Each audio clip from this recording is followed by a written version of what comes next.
Hello வலிக்கணும்மா. வணக்கம் வணக்கம். இன்னைக்கு ஞாயிற்றுக்கிழமை இரவு நேர வணக்கம்.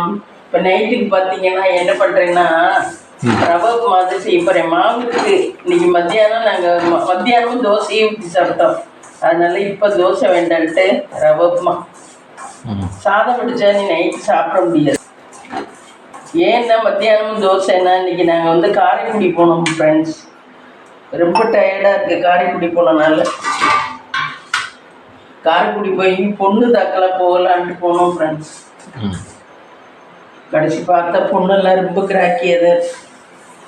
பொண்ணுக்கு அம்மாவுக்கு யாருக்கு கட்டி தான் கொடுப்பாங்களோ இல்லை அப்படியே வச்சுக்குவாங்கன்னு தெரியல. அந்த நிலைமையில இருக்கு. ரொம்ப சிரமமாக இருக்குது இப்போ கல்யாணம் பண்ணுறதுன்னா. பசங்களுக்கு பொண்ணுங்களுக்கெல்லாம் கிடச்சிருக்கு.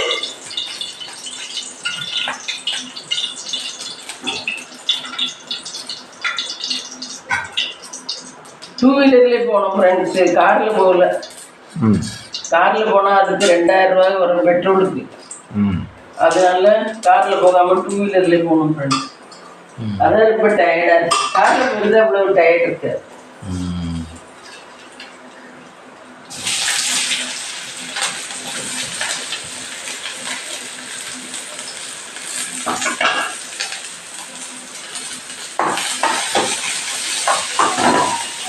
என்ன பண்ணுறது, பிள்ளைகளை பெற்றுட்டா பெற்றவங்களுக்குன்னு சில கடமை இல்லை. அதை செஞ்சு தானே ஆக வேண்டியது. கடமையை செய் பலனை எதிர்பார்க்காது. ஆமாம் ஆமாம், அப்படிதான் இருக்கு. பிள்ளைகளை பொறுத்தளவுக்கு பலனை எதிர்பார்க்காத கடமையை செய்.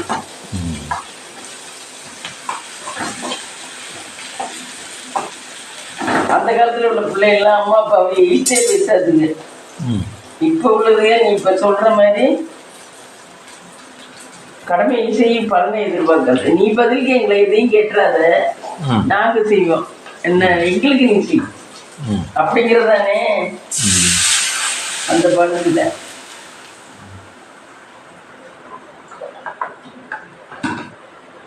ரொம்ப டயர்டாக இருக்கு ஃப்ரெண்ட்ஸ். உப்பு எடுத்துக்கோமா. இன்னைக்கு கிச்சன்லாம் எப்படி கிடக்கு பாருங்க, அநியாயமாக கிடக்கு. எனக்கு இப்படி இருந்தால் வேலையை பார்க்க பிடிக்காது. என்ன பண்ணுறது, செய்ய முடியல.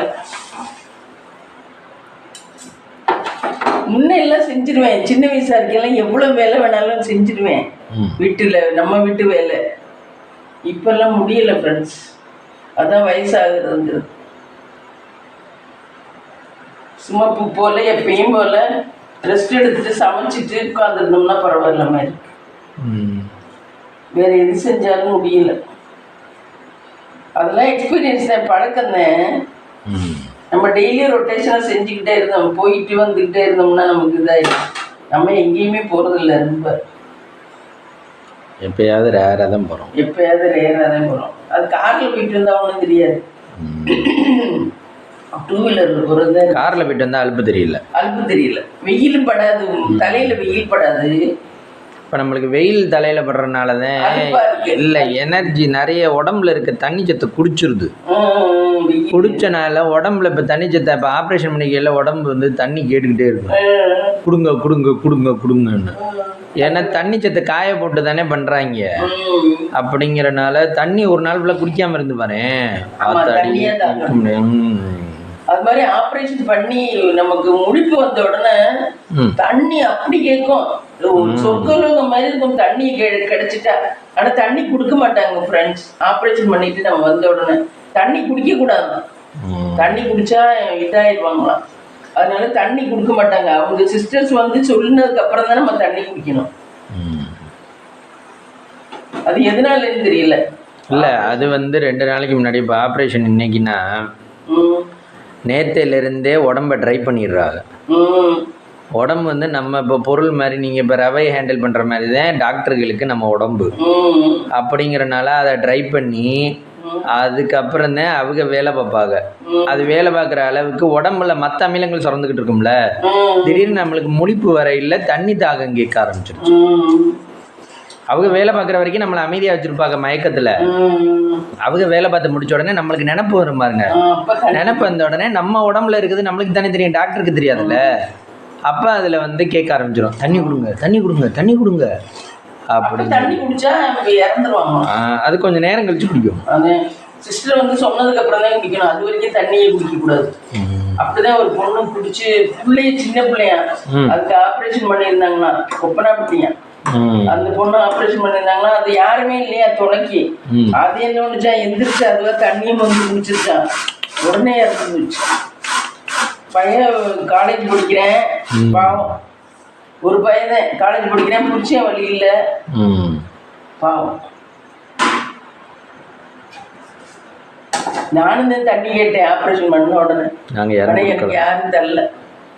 சிஸ்டர் வந்து அப்படி தண்ணி அவ்வளவு ஒரு பஞ்சாமிரதம் மாதிரி இருக்கும், அப்படியே இனிக்கிற மாதிரி இருக்கும் அப்ப தண்ணி. அப்பா பெரிய பெரிய கண்டத்தை எல்லாம் தாண்டி வந்தாச்சு.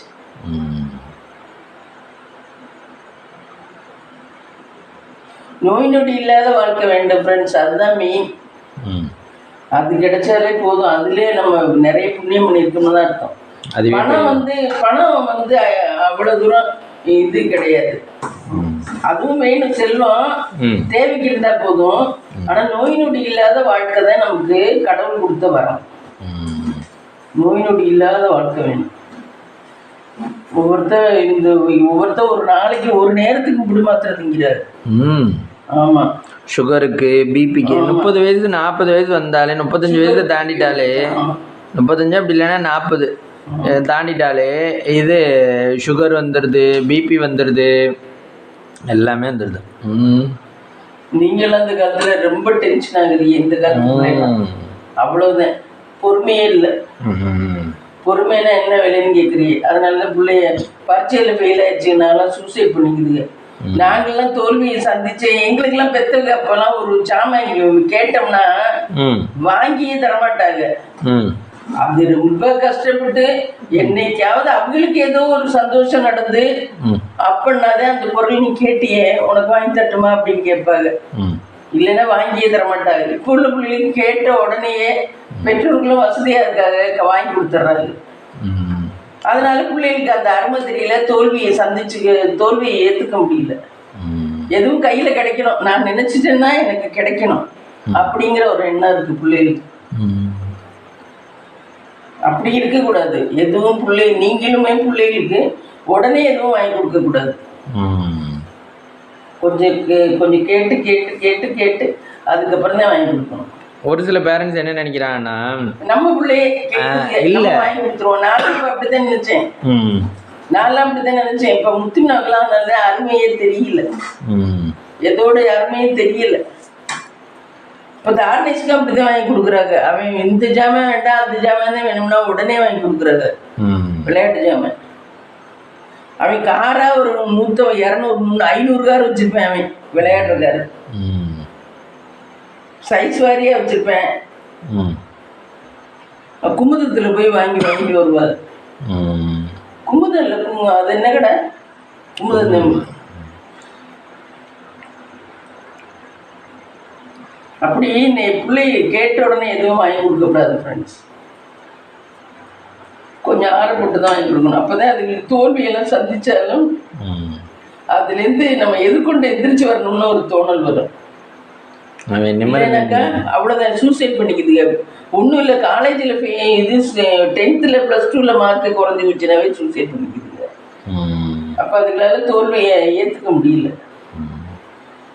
பொறுமை இல்லை அந்த அளவுக்கு பொறுமை இல்லை. நீங்களும் தான் 90 கிட்ஸும் அப்படிதான், 90 கிட்ஸும் அப்படிதான், 2K கிட்ஸும் அப்படிதான், எல்லாமே அப்படிதான். நீங்களே நல்ல பொறுமை இருந்தா கூட வாங்கி கொடுக்க மாட்டாங்க. ஆயாவெல்லாம் கழுத்தீடு இந்த வைர நகை அவ்வளவுதான் இங்க வச்சுட்டு ஐயா கேரளாவில் போய் அவங்க சம்பாரிச்சாதான் பிள்ளை எத்தனைக்கு சாப்பாடுங்கிற மாதிரி ஆயா எங்களை எல்லாம் கூட்டிட்டு போயிட்டாரு. நாங்கெல்லாம் கேரளாவில வளர்ந்தோம், இங்க வீட்டுல இருந்துச்சு எல்லா நகையும் இது எல்லாமே. இந்த காலமா இருந்தா அவங்க என்ன சம்பாரிச்சு இதை எடுத்து ஏதோ ஒன்று பண்ணுவோம் பிள்ளைகளுக்கு பண்ணிடுவோம் அப்படின்னு கடைசி அதுதான் எங்களுக்கு கல்யாணத்துக்கு அனுச்சு. அந்த நகை இருந்தனால கல்யாணம் ஈஸியா முடிஞ்சிச்சு. இல்லைன்னா கல்யாணத்துக்கு திண்டாடி இருக்கணும். எல்லாருக்கும் கழுத்தி இருக்கட்டுவாங்களா? ஆமாம், கழுத்தீடு, வைரத்தோடு.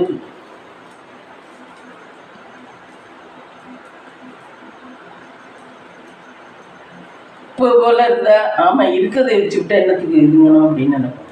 அப்போ உள்ளவங்கலாம் நல்ல அப்போதான் ஒரு பெரிய இது அங்கேருந்து இங்கே வரைக்கும் இருக்கா. அது இறம்ப வெள்ளிச்சாமை அவ்வளோ வெள்ளி இறம்பிச்சாமை. பர்மாவிலேருந்து ஐயா சம்பாதிச்சது இங்கே அவ்வளோதான் இதானது. அந்த மாதிரி தான் இருக்கு இன்னமும் நிறைய பேர் வீட்டில்.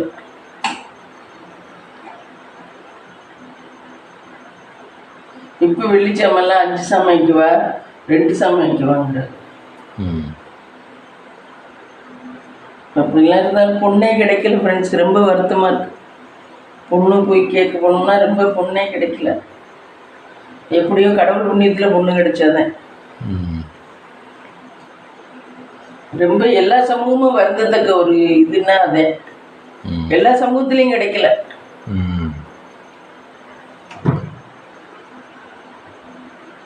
தேடல் சரியில்லையா இல்லை கிடைக்கலையான்னு தெரியும். நீங்க எத்தனை இடத்துல பதிஞ்சு வச்சிருக்கீங்க? நான் கிட்டத்தட்ட 5-6 இடத்துல பதிஞ்சு வச்சிருக்கேன். போய் கேட்டது அத்தனை இது இருக்கும். ஃபோன் பண்ணி கேட்டது அத்தனை. ஃபோன் பண்ணுறதுக்கு சொல்கிறாங்க ஃப்ரெண்ட்ஸு. நாங்கள் சொல்கிறோம்னு சொல்லிட்டு பதிலே சொல்கிறது இல்லை ஃப்ரெண்ட்ஸ். பொண்ணு வீட்டுக்காரங்க நம்ம ஃபோன் பண்ணி அவங்க ஃபோன் நம்பர் கிடச்சி ஃபோன் பண்ணோம்னா நாங்கள் சொல்கிறோம் அப்படின்னு சொல்லிட்டு அவங்க பதிலே சொல்கிறதில்ல. மறுக்கா திருப்பி கேட்டோம்னா இல்லை நாங்கள் செய்யலை அப்படின்னு ஒரே வார்த்தையிலே சொல்லிடுறாரு. அப்படிதான் இப்போ. அந்த காலம்லாம் பசங்களுக்கு கொடுத்து செஞ்சு கட்டிக்கிட்டாங்க, பசங்களுக்கு வாங்கி கட்டிக்கிட்டாங்க. பொண்ணு வீடு கொடுப்பாங்க. இப்போ பொண்ணு வீடு வாங்கி செஞ்சுக்கிற நிலைமையில. ரவை உப்புமா செஞ்சுட்டேன் ஃப்ரெண்ட்ஸ். இங்கே பாருங்க, தொட்டுக்க எனக்கு சக்கரை தான் வச்சுக்க போகிறேன். அவனுக்கு பொடி இன்னைக்கு ஒன்றும் செய்ய முடியல. தேங்காய் முடியெல்லாம் கிடக்கு, என்னால் செய்ய முடியல ஃப்ரெண்ட்ஸ். ரொம்ப டயர்டாக இருக்கு. சுட சுட ரவை உப்புமா.